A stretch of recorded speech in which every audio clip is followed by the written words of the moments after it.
Was that like home economics when we were going through school? That was kind of fun. I didn't do welding though. No, definitely kind of missed not. out, and I feel kind of like shortchanged. We made cookies and we sewed. What about you? Did you do anything? I did library science. Nice. That was a nice class. Bookworm. Year.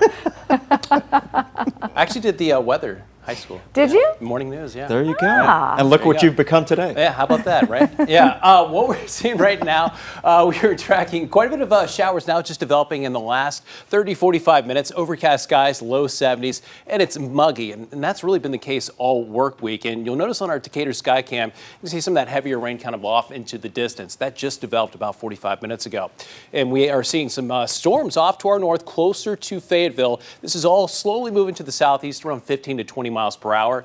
This cluster, it was actually closer to Tupelo, and that was it about an hour and a half ago. All of this right here just developing in the last hour. So that's the concern this morning. This will continue to kind of expand maybe north and east, and that could impact areas closer to Colbert and Franklin County. And again, we're seeing some of that rain, again, quickly approaching Limestone, Lincoln County, as well as Madison County. Closer to Decatur, that's that cluster right there, just off to the southeast of Decatur. But look to the west, closer to Trinity, right along Highway 72. We've got this new little cell just popping up, producing some moderate to heavy rainfall. And any of these, if they strengthen, they could produce some cloud ground lightning. So there is that threat for lightning here this morning.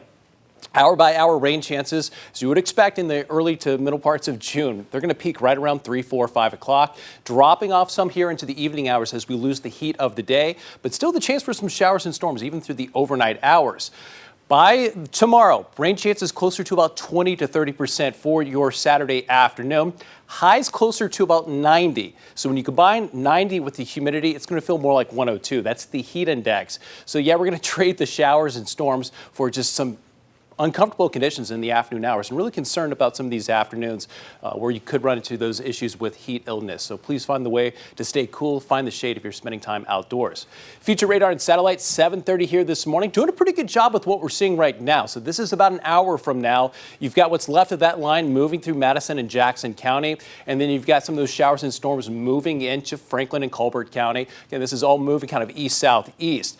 Then by about lunchtime, you'll notice that a lot of the showers and storms developing through the day today. This is right around 4 o'clock this afternoon, south of the Tennessee River, and you've got some of these training lines of storms right over top of the same locations. So that's where you run into that flood and flash flood threat, but most of that activity south of the Tennessee River. Through this evening, we'll continue to see the activity winding down, but could even see a few showers and storms moving in from out of the north through the overnight hours and into your Saturday morning. By tomorrow afternoon, we're tracking less cloud cover, so more sun tomorrow. That's going to allow for a chance at touching 90, but we still have that 30% chance. So you can see those showers and storms popping up by 2, 3 o'clock tomorrow, and still expanding in coverage by the late afternoon hours, and then finally starting to drop off into your Saturday evening.